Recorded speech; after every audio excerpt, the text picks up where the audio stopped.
Hi friends, welcome to my YouTube channel. ನಾನು ನಿಮ್ಮ ರೂಪ ಸೋಮಶೇಖರ್. ಇವತ್ತು ಸಂಜೆಯಿಂದ ವ್ಲಾಗ್ ಸ್ಟಾರ್ಟ್ ಮಾಡ್ತಾ ಇದ್ದೀನಿ. ಏನಪ್ಪ ಇದು ಸ್ಟಾರ್ಟಿಂಗಲ್ಲೇ ಈ ಥರ ತೋರಿಸ್ತಾ ಇದ್ದಾರೆ ಅಂದ್ಕೊಂಡ್ರಾ? ಸಿಹಿಯಾಗಿ ವ್ಲಾಗ್ ಸ್ಟಾರ್ಟ್ ಮಾಡೋಣ ಅಂತ ಜಾಮೂನ್ ಮಾಡ್ತಾಯಿದ್ದೀನಿ ಫ್ರೆಂಡ್ಸ್. ನನ್ನ ಮಕ್ಕಳಿಗೆ ಜಾಮೂನ್ ಬೇಕಂತೆ. ನಾಳೆ ಗುರು ಪೌರ್ಣಮಿ ಇರೋದ್ರಿಂದ ಅವರ ಟೀಚರ್ಸ್ಗೆ ಜಾಮೂನ್ ತೊಗೊಂಡು ಹೋಗ್ಬೇಕಂತೆ. ಸೊ ಅದಕ್ಕೆ ನೈಟಲ್ಲೇ ಮಾಡಿಟ್ರೆ ಚೆನ್ನಾಗಿ ರೆಡಿ ಆಗುತ್ತಲ್ವ ಅದು. ಅದಕ್ಕೆ ನಾನು ನನ್ನ ಮಕ್ಕಳು ಸೇರ್ಕೊಂಡು ಮಾಡ್ತಾಯಿದ್ದೀವಿ. ಆಲ್ಮೋಸ್ಟ್ ಎಲ್ಲರಿಗೂ ಜಾಮೂನ್ ರೆಸಿಪಿ ಗೊತ್ತೇ ಇರುತ್ತೆ. ಇವಾಗೇನು MTRದು ಇನ್ಸ್ಟೆಂಟು ಪ್ಯಾಕ್ ಸಿಗುತ್ತೆ, ತೊಗೊಂಬಂದು ಆರಾಮಾಗಿ ಮಾಡ್ಕೊಂಬಿಡ್ಬೋದು. ನಾನು ಒಂದು ಟೈಮ್ ಯಾವ ಥರ ಮಾಡೋದು ಅಂತ ನಿಮ್ಗೆ ಹೇಳ್ತೀನಿ. MTR ರೆಡಿ ಮಿಕ್ಸ್ಗೆ ಸ್ವಲ್ಪನೇ ವಾಟರ್ ಹಾಕ್ಕೊಂಡು ಈ ಥರ ಎಲ್ಲ ಕಲಿಸ್ಕೊಂಡು ಆಮೇಲೆ ಸ್ವಲ್ಪ ಎಣ್ಣೆ ಹಾಕಿಟ್ಟಿದ್ದೆ. ಅದು ಸಾಫ್ಟ್ ಆಗಿತ್ತು. ಈ ಥರ ಉಂಡೆ ಮಾಡಿ ಇಟ್ಕೊಂಡಿದ್ದೀನಿ. ಇವಾಗ ಅದು ರೆಡಿಯಾಗಿದೆ. ಇವಾಗ ಒಂದು ಪ್ಯಾನಲ್ಲಿ ಸ್ವಲ್ಪ ಆಯಿಲ್ ಬಿಸಿ ಆಗಕ್ಕೆ ಇಟ್ಟಿದ್ದೀನಿ. ಒಂದು ಕಡೆ ಒಂದು ಪ್ಯಾನ್ ಒಳಗಡೆ ಸಕ್ಕರೆ ಪಾಕ ಮಾಡೋಣ ಅಂತ ಇಟ್ಟಿದ್ದೀನಿ. ಸ್ವಲ್ಪ ನೀರು ಹಾಕ್ಕೊಂಡು ಸಕ್ಕರೆ ಹಾಕಿ ಅದಕ್ಕೆ ಸ್ವಲ್ಪ ಏಲಕ್ಕಿ ಕಾಯಿ ಪೌಡ್ರ್ ಹಾಕಿ ಒಂದು ಮಿಕ್ಸ್ ಕೊಟ್ಟು ಅದು ಬಿಟ್ಟರೆ ಆಗುತ್ತೆ ಅದು ಪಾಕ. ಒಂದೆಳೆ ಪಾಕ ಬಂದರೆ ಸಾಕು ಜಾಮೂನ್ಗೆ. ತುಂಬ ಏನು ಪಾಕ ಬೇಕಿಲ್ಲ, ಲೈಟಾಗಿ ಪಾಕ ಬಂದರೆ ಸಾಕು. ಇವಾಗ ನೋಡಿ ಒಂದೊಂದೇ ಹಾಕಿ ಫ್ರೈ ಮಾಡ್ಕೊತಾ ಇದ್ದೀನಿ. ತುಂಬ ಹಾಕ್ಕೊಬಾರ್ದು, ಅವಾಗೆಲ್ಲ ಬಿಟ್ಕೊಳ್ಳೋ ಥರ ಆಗಿಬಿಡುತ್ತೆ. ಕ್ರ್ಯಾಕ್ಸ್ ಬಂದರೆ ಅದು ನಾವು ಶುಗರಲ್ಲಿ ಅದನ್ನು ಡಿಪ್ ಮಾಡಿದಾಗ ಎಲ್ಲ ಬಿಟ್ಕೊಂಬಿಡುತ್ತೆ. ಸೊ ಅದಕ್ಕೆ ಒಂದು 5ರಿಂದ 8 ಅಷ್ಟು ಹಾಕ್ಕೊಂಡು ಸ್ವಲ್ಪನೇ ಫ್ರೈ ಮಾಡಿಕೊಂಡ್ರೆ ಸಖತ್ತಾಗಿ ಬರುತ್ತೆ. ನಮ್ಮ ಮನೇಲಂತೂ ಸಖತ್ತಾಗಿ ಒಂದು ಒಳ್ಳೆ ಟೇಸ್ಟಿಯಾಗಿರೋ ಜಾಮೂನು ರೆಡಿಯಾಗಿತ್ತು. ಒಂದು ಕೂಡ ಕ್ರ್ಯಾಕ್ ಆಗಿರಲಿಲ್ಲ, ಅಷ್ಟು ನೀಟಾಗಿ ಬಂದಿತ್ತು. ನೋಡಿ ಇಷ್ಟು ನೀಟಾಗಿದೆ.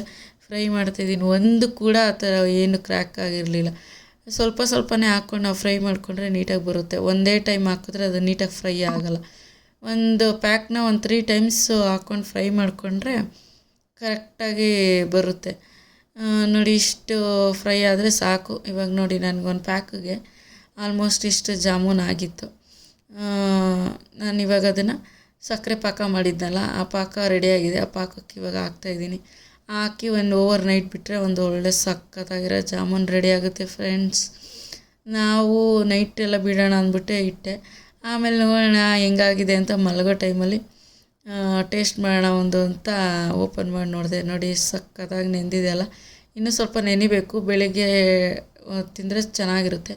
ನಾವು ನೋಡೋಣ ಟೇಸ್ಟ್ ಯಾವ ಥರ ಇದೆ, ಶುಗರೆಲ್ಲ ಸಾಕಾ ಅಂದ್ಬಿಟ್ಟು ಟೇಸ್ಟ್ ಮಾಡೋಣ ಅಂತ ನೋಡಿದೆ. ಸೂಪರಾಗಿ ಸ್ವೀಟು ಎಲ್ಲ ಕರೆಕ್ಟಾಗಿತ್ತು ಫ್ರೆಂಡ್ಸ್. ನಾವೊಂದು 2 ಗ್ಲಾಸು ನೀರಿಗೆ 1 ಗ್ಲಾಸ್ ಶುಗರ್ ಹಾಕ್ಕೊಂಡು ಸ್ವಲ್ಪ ಏಲಕ್ಕಿ ಕಾಯಿ ಪೌಡ್ರ್ ಹಾಕ್ಕೊಂಡ್ರೆ ಸಖತ್ತಾಗಿ ಒಳ್ಳೆ ಟೇಸ್ಟಿಯಾಗಿರೋ ಸಿರಪ್ ರೆಡಿ ಆಗುತ್ತೆ. ಆಮೇಲೆ ಜಾಮೂನ್ ಕೂಡ ರೆಡಿ ಆಗುತ್ತೆ. ಟೇಸ್ಟ್ ಮಾಡಿ ನೋಡಿಬಿಟ್ಟು ಒಂದು ಗ್ಲಾಸ್ ಬೌಲ್ಗೆ ಎಲ್ಲ ಟ್ರಾನ್ಸ್ಫರ್ ಮಾಡಿದೆ. ಯಾಕಂದರೆ ಫ್ರಿಜ್ಜಲ್ಲಿ ಇಟ್ಬಿಡೋಣ, ನೀಟಾಗಿರುತ್ತೆ, ಬೆಳಿಗ್ಗೆ ತೊಗೊಂಡೋಗೋಕ್ಕೂ ಚೆನ್ನಾಗಿರುತ್ತೆ ಅಂತ. ನೆಕ್ಸ್ಟ್ ಮಾರ್ನಿಂಗಿಂದ ವ್ಲಾಗು ಕಂಟಿನ್ಯೂ ಮಾಡ್ತಾಯಿದ್ದೀನಿ. ಇದು ವೆಡ್ನಸ್ಡೇ ಮಾರ್ನಿಂಗು. ಇವತ್ತು ಗುರು ಪೌರ್ಣಮಿ. ನಮ್ಮ ಮನೇಲಿ ಎಲ್ಲ ಮಕ್ಕಳು ಹೋಗೋಷ್ಟರಲ್ಲಿ ಪೂಜೆ ಎಲ್ಲ ಮುಗಿಸಿದ್ದೆ. ಮಕ್ಕಳು ಕೂಡ ದೇವ್ರಿಗೊಂದು ನಮಸ್ಕಾರ ಮಾಡಿ ಸ್ಕೂಲ್ಗೆ ಹೊರಟ್ರು. ಇವತ್ತು ಅವ್ರ ಸ್ಕೂಲ್ ಇರೋದ್ರಿಂದ ಅವ್ರನ್ನ ದೇವಸ್ಥಾನಕ್ಕೆ ಕರ್ಕೊಂಡು ಹೋಗೋಕ್ಕಾಗಿಲ್ಲ. ನಾನು ಹಸ್ಬೆಂಡು ರಾಘವೇಂದ್ರ ಸ್ವಾಮಿ ಮಠಕ್ಕೆ ಹೋಗೋಣ ಅಂತ ರೆಡಿ ಆಗ್ತಾಯಿದ್ದೀವಿ.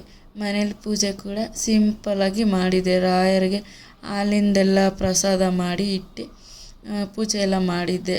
ಮತ್ತು ಡ್ರೈ ಫ್ರೂಟ್ಸು, ಬಾಳೆಹಣ್ಣು ಎಲ್ಲ ಇಟ್ಟು ಪ್ರಸಾದ ಪೂಜೆ ಮಾಡಿದೆ. ಮನೇಲಿ ಪೂಜೆ ಎಲ್ಲ ಚೆನ್ನಾಗಾಯಿತು. ಇವಾಗ ದೇವಸ್ಥಾನ ಹೋಗೋಣ ಮಠಕ್ಕೆ, ರಾಘವೇಂದ್ರ ಸ್ವಾಮಿ ಮಠಕ್ಕೆ ಅಂತ. ಲಕ್ಷ್ಮೀಪುರದ ಹತ್ರ ರಾಯರ ಕಾಮಧೇನು ಕ್ಷೇತ್ರ ಅಂತ ಒಂದು ದೇವಸ್ಥಾನ ಇದೆ.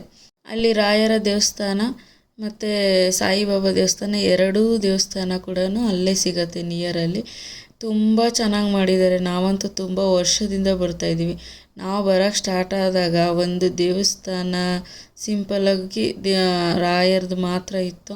ಇವಾಗ ತುಂಬ ಚೆನ್ನಾಗಿ ಬೆಳೆದಿದೆ. ತುಂಬ ದೂರದಿಂದ ಬರ್ತಾರೆ. ನೋಡಿ ಜಾತ್ರೆ ಇರುತ್ತಲ್ಲ, ಏನಾದರೂ ಊರ ಜಾತ್ರೆ ಇರುತ್ತಲ್ಲ, ಆ ಥರ ಇವತ್ತು ಅಲ್ಲಿ ರೆಡಿ ಮಾಡಿದ್ದಾರೆ. ನೋಡಿ ಇಲ್ಲಿ ಫಸ್ಟು ಸಾಯಿಬಾಬಾ ಟೆಂಪಲ್ ಸಿಗುತ್ತೆ. ಅದರಿಂದ ಸ್ವಲ್ಪ ಮುಂದೆ ಹೋದರೆ ರಾಯರ ದೇವಸ್ಥಾನ, ಕಾಮಧೇನು ಕ್ಷೇತ್ರ ಅಂತ.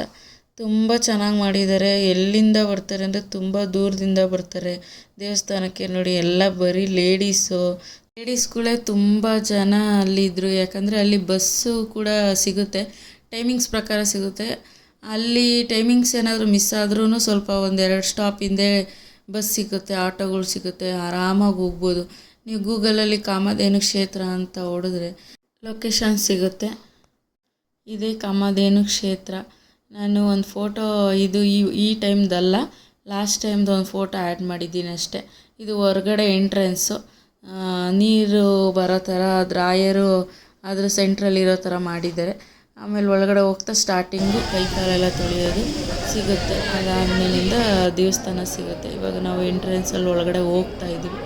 ನೋಡಿ, ಇದೇ ದೇವಸ್ಥಾನ ಒಳಗಡೆ ಎಂಟ್ರೆನ್ಸ್ ಇದು. ಅಲ್ಲಿ ಎಷ್ಟು ಜನ ಕ್ರೌಡ್ ಇದ್ದಾರೆ ಅಂದರೆ, ಜೆಂಟ್ಸು ಲೇಡೀಸು ಎಲ್ಲರೂ ಇದ್ದಾರೆ ಅಲ್ಲಿ.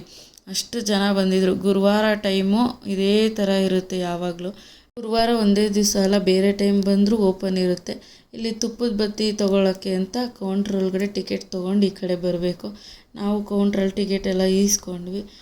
ಲೈನಲ್ಲಿ ಇವಾಗ ಹೋಗೋಣ ಅಂತ ಹೋಗ್ತಾಯಿದ್ದೀವಿ. ಇದು ಲೈನಲ್ಲಿ ದೇವಸ್ಥಾನ ಬ್ಯಾಕ್ ಸೈಡಿಂದ ಹೋಗಬೇಕು, ಕ್ಯೂ ಅಲ್ಲಿ ಹೋಗಬೇಕು. ಈ ಥರ ಇವತ್ತು ಕ್ರೌಡ್ ಇರೋದ್ರಿಂದ ಈ ಥರ ಮಾಡಿದರೆ, ಬೇರೆ ಟೈಮಲ್ಲಿ ಹೋದರೆ ಡೈರೆಕ್ಟಾಗಿ ಬಿಡ್ತಾರೆ, ಈಸಿಯಾಗಿ ಹೋಗ್ಬೋದು. ಆಮೇಲೆ ದರ್ಶನ ಕೂಡ ಚೆನ್ನಾಗಾಗುತ್ತೆ.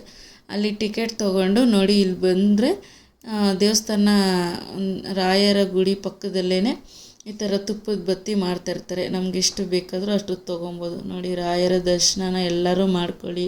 ನಿಮಗೆ ತೋರಿಸ್ಬೇಕಂತಲೇ ಒಂದು ಚಿಕ್ಕ ಪುಟ್ಟ ವೀಡಿಯೋ ಮಾಡ್ಕೊಂಡಿದ್ದೀನಿ. ಅಷ್ಟು ಕ್ರೌಡ್ ಇದ್ರೂ ವೀಡಿಯೋ ಮಾಡ್ಕೊಂಡಿದ್ದೀನಿ. ತುಂಬ ಚೆನ್ನಾಗಿ ಅಲಂಕಾರ ಮಾಡಿದರು. ರಾಯರು ತುಂಬ ಚೆನ್ನಾಗಿ ಕಾಣಿಸ್ತಾಯಿದ್ರು. ನಮಗಂತೂ ಸಖತ್ ಖುಷಿ ಆಯಿತು. ಈಗ ಅಲ್ಲೇ ಪಕ್ಕದಲ್ಲೇ ಅದೇ ದೇವಸ್ಥಾನದ ಒಳಗಡೆ ಭೂವರಾಹ ಸ್ವಾಮಿ ಮತ್ತು ರಾಯರ ಬೃಂದಾವನ ಇದೆ. ಇಲ್ಲಿ ಸೇಮ್ ಮಂತ್ರಾಲಯದಲ್ಲಿ ಯಾವ ಥರ ಇರುತ್ತೋ ಆ ಥರ ಕಾಣಿಸುತ್ತೆ. ತುಂಬ ಚೆನ್ನಾಗಿರುತ್ತೆ. ಬೆಳ್ಳಿಯಿಂದ ಮಾಡಿದ್ದಾರೆ. ಅಲ್ಲಿ ತುಪ್ಪದ ಬತ್ತಿ ಹಚ್ಬಿಟ್ಟು ಇಲ್ಲಿ ಬಂದು ಭಗವಂತಂದು ದರ್ಶನ ಮಾಡಿಕೊಂಡು ಒಂದು ಪ್ರದಕ್ಷಿಣೆ ಹಾಕಿ ಬರ್ಬೋದು. ಅಲ್ಲಿ ಪಕ್ಕದಲ್ಲೇ ಹೆಣ್ದೇವರು ಈ ಥರದೊಂದು ದೇವ್ರು ಇಟ್ಟಿದ್ದಾರೆ.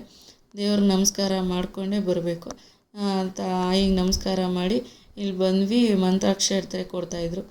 ಮಂತ್ರಾಕ್ಷತೆ ಈಸ್ಕೊಂಡ್ವಿ. ನಾವು ಕೂಡ ಈಸ್ಕೊಂಡು ನಾನು ನನ್ನ ಹಸ್ಬೆಂಡ್ ಒಂದು ಫೋಟೋ ತೊಗೊಂಡ್ವಿ. ಇವತ್ತು ಮಕ್ಕಳಿಗೂ ಕರ್ಕೊಂಬರೋಕ್ಕಾಗಲಿಲ್ಲ, ಅವ್ರಿಗೆ ಟೆಸ್ಟ್ ನಡೀತಾ ಇದೆ. ಸಂಜೆ ಕರ್ಕೊಂಬರೋಣ ಅಂದರೆ ಓದ್ಕೊಳ್ಳೋದಿರುತ್ತಲ್ವ ಅವ್ರಿಗೆ. ಸೊ ನೆಕ್ಸ್ಟ್ ಟೈಮ್ ಕರ್ಕೊಂಬಂದ್ರೆ ಆಯಿತು ಅಂತ ನಾನು ನನ್ನ ಹಸ್ಬೆಂಡ್ ಮಾತ್ರ ಬಂದ್ವಿ. ದರ್ಶನ ಎಲ್ಲ ಮುಗಿಸ್ಕೊಂಡು ಅಲ್ಲೇ ಪಕ್ಕದಲ್ಲಿ ಪ್ರಸಾದ ಕೊಡ್ತಾಯಿರ್ತಾರೆ. ಗುರುವಾರ ಟೈಮು ಮತ್ತು ಈ ಥರ ವಿಶೇಷ ದಿನ ಇರೋ ಟೈಮಲ್ಲಿ ಅನ್ನದಾನ ನಡೀತಿರುತ್ತೆ. ಇವತ್ತು ಪೊಂಗಲ್ಲು ಮೊಸರನ್ನ ಕೊಟ್ಟಿದ್ದರು. ನಾವು ಕೂಡ ಈಸ್ಕೊಂಡು ಪ್ರಸಾದ ತಿನ್ಕೊಂಡು ಇಲ್ಲೇ ಪಕ್ಕದಲ್ಲಿ ಸಾಯಿಬಾಬಾ ಟೆಂಪಲ್ ಇದೆ ಅಂತ ಹೇಳಿದ್ನಲ್ಲ, ಅಲ್ಲಿ ಬಂದ್ವಿ. ಅಲ್ಲೂ ಕೂಡ ಸಿಕ್ಕಾಪಟ್ಟೆ ಕ್ರೌಡ್ ಇದ್ದರು. ಸರಿ, ನಾವು ಕ್ಯೂ ಅಲ್ಲಿ ನಿಂತ್ಕೊಂಡು ಬೇಗ ಬೇಗ ದರ್ಶನ ಮುಗಿಸ್ಕೊಳ್ಳೋಣ ಅಂತ ನೋಡಿ ಈ ಥರ ರೆಡಿ ಮಾಡಿದರು. ತುಂಬ ಚೆನ್ನಾಗಿ ಕಾಣಿಸ್ತಿದ್ರು ಬಾಬಾ ಅವರು. ನಾವು ದರ್ಶನ ಮುಗಿಸ್ಕೊಂಡು ಈ ಕಡೆ ಬರ್ತಾಯಿದ್ವಿ.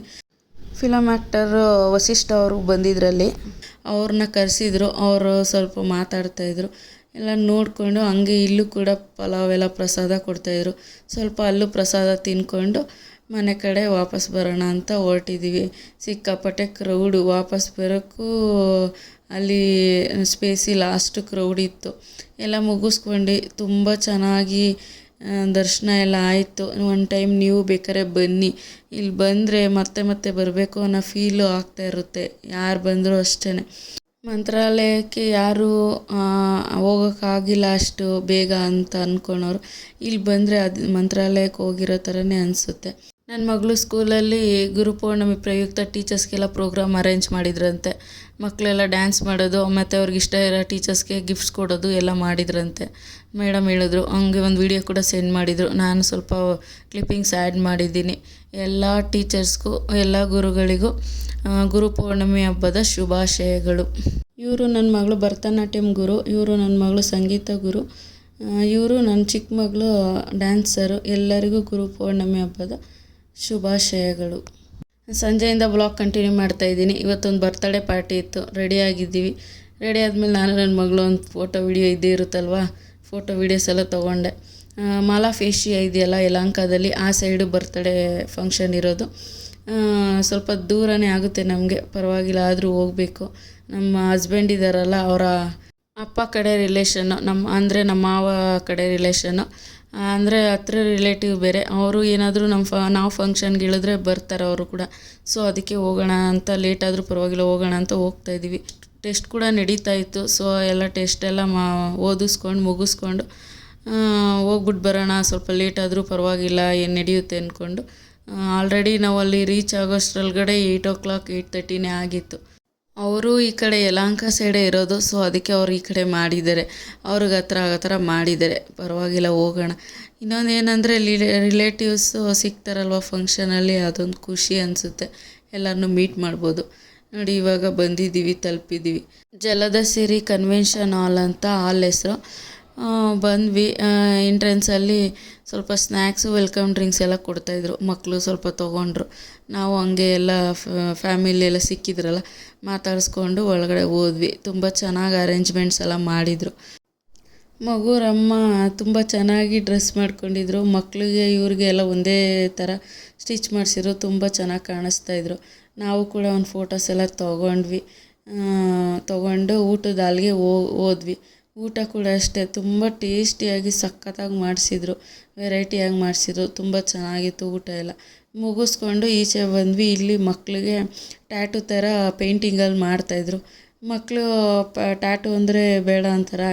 ನನ್ನ ಮಗಳು, ನನ್ನ ಮೈದನ ಮಗಳು, ನನ್ನ ಮಕ್ಕಳಿಬ್ರು ಎಲ್ಲ ಹಾಕ್ಸ್ಕೊತಾಯಿದ್ರು. ನೋಡಿ ಎಷ್ಟು ಸಖತ್ತಾಗಿ 5 ನಿಮಿಷಕ್ಕೆ ಫಟಾಫಟ್ ಅಂತ ಹಾಕ್ಬಿಟ್ರು ಅವರು ನೀಟಾಗಿ. ಅಂದರೆ ಅವ್ರಿಗೆ ಎಕ್ಸ್ಪೀರಿಯೆನ್ಸ್ ಇರುತ್ತಲ್ವ, ಒಬ್ಬರು ಯೂನಿಕಾರ್ನು, ಬಟರ್ಫ್ಲೈ ಈ ಥರ ಎಲ್ಲ ಹಾಕ್ಸ್ಕೊಂಡ್ರು ಮಕ್ಕಳು.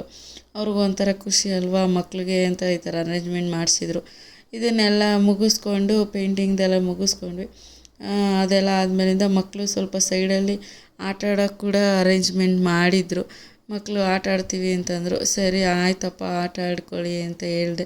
ನನ್ನ ಮೈದನ ಮಗಳು ಬಂದಿದ್ಲಲ್ಲ ಅವಳು, ನನ್ನ ದೊಡ್ಡ ಮಗಳೇನು ಹೋಗಿಲ್ಲ, ನಮ್ಮ ಚಿಕ್ಕವಳು ಮತ್ತು ನನ್ನ ಮೈದನ ಮಗಳು ಇಬ್ಬರು ಆಟ ಆಡ್ತೀವಿ ಅಂದರು. ಸರಿ ಆಟ ಆಡ್ಕೊಳ್ಳಿ ಅಂತ ಹೇಳಿದೆ. ಎಲ್ಲ ಜೊತೆ ಸಿಕ್ಕಿದಾಗಲ್ವ ಆಟ ಆಡಬೇಕು, ಅವ್ರಿಗೂ ಖುಷಿ ಇರುತ್ತಲ್ವ. ಸರಿ ಎಲ್ಲ ಆಟ ಆಡ್ತಾಯಿದ್ರು. ನೋಡಿ ಈ ಥರದ್ದೆಲ್ಲ ಅರೇಂಜ್ಮೆಂಟ್ ಮಾಡಿದರು. ಇನ್ನೇನು ಇದೆಲ್ಲ ಅಂದರೆ ಮಕ್ಳಿಗೊಂಥರ ಖುಷಿನೇ, ಚೆನ್ನಾಗಿರುತ್ತಲ್ವ ನೋಡೋಕ್ಕೆಲ್ಲ. ಅಲ್ಲಿ ಹಾಲ್ ಒಳಗಡೆನೇ ಇದೆಲ್ಲ ಪೇಂಟಿಂಗ್ಸ್ದು ಮತ್ತು ಈ ಥರ ಆಟ ಆಡೋಕ್ಕೆ ಎಲ್ಲ ಅರೇಂಜ್ಮೆಂಟ್ ಮಾಡಿದರು. ಚೆನ್ನಾಗೆಲ್ಲ ಆಟ ಆಡ್ಕೊಂಡ್ರು ಮಕ್ಕಳು. ಸ್ವಲ್ಪ ಲೇಟ್ ಆದರೂ ಪರವಾಗಿಲ್ಲ, ಹೋಗೋಣ ಅಂದ್ಕೊಂಡು ನಾವು ಅಲ್ಲಿಂದ ಬಂದಾಗೆ ಸ್ವಲ್ಪ ಲೇಟ್ ಆಗಿತ್ತು. ಸೊ ಮಕ್ಕಳು ಇವರ ಟೆಸ್ಟ್ ಇದೆ ಅನ್ನಲ್ಲ, ಓದಿಸ್ಕೊಂಡು ಎಲ್ಲ ಮಾಡ್ಕೊಂಡು ಕರ್ಕೊಂಬಂದೆ. ನಾನು ಮನೇಲಿ ಬಿಟ್ಟು ಬರೋಕ್ಕಾಗಲ್ಲ ಮಕ್ಕಳನ್ನ, ಯಾಕಂದರೆ ಮನೇಲಿ ಯಾರು ನೋಡ್ಕೊಳ್ಳೋರಿಲ್ಲ. ನೈಟಲ್ಲಿ ಬಿಟ್ಟು ಬರೋಕ್ಕಾಗಲ್ಲ ಅಲ್ವಾ. ಮಾರ್ನಿಂಗ್ ಇದ್ದರೆ ಇದ್ಬಿಡ್ತಾರೆ, ನೈಟಲ್ಲಿ ತುಂಬ ಹೊತ್ತಾಗುತ್ತೆ ಅಂದ್ಬಿಟ್ಟು ಸೊ ಕರ್ಕೊಂಬಂದೆ. ಎಲ್ಲ ಇನ್ನೇನು ಮುಗ್ದಿತ್ತಲ್ಲ, ಆಟ ಆಡ್ಕೊಳ್ಳಿ ಅಂದ್ಬಿಟ್ಟು ನಾವು ಸ್ವಲ್ಪ ಅಲ್ಲೇ ಟೈಮ್ ಸ್ಪೆಂಡ್ ಮಾಡಿದ್ವಿ. ಬರ್ತಡೇ ಎಲ್ಲ ಮುಗಿಸ್ಕೊಂಡು ರಿಟರ್ನ್ ಮನೆ ಕಡೆ ಹೊರಟಿದ್ದೀವಿ. ನೈಟ್ ಆಗಿತ್ತು. ಸೊ ಪರವಾಗಿಲ್ಲ, ಕಾರಲ್ಲಿ ತಾನೇ ಹೋಗಿರೋದು, ಆರಾಮಾಗಿ ಬರೋಣ ಅಂತ ಬರ್ತಾಯಿದ್ದೀವಿ. ಇಲ್ಲಿಗೆ ನಾನು ವ್ಲಾಗ್ನ ಎಂಡ್ ಮಾಡ್ತಾಯಿದ್ದೀನಿ. ನಿಮಗೆ ನನ್ನ ವ್ಲಾಗ್ ಇಷ್ಟ ಆಗಿದರೆ ಲೈಕ್ ಮಾಡಿ, ಶೇರ್ ಮಾಡಿ, ಕಮೆಂಟ್ ಮಾಡಿ, ಸಬ್ಸ್ಕ್ರೈಬ್ ಮಾಡಿ. ಮತ್ತೊಂದು ವಿಡಿಯೋ ಜೊತೆ ಸಿಗ್ತೀನಿ. Thank you for watching. Bye bye.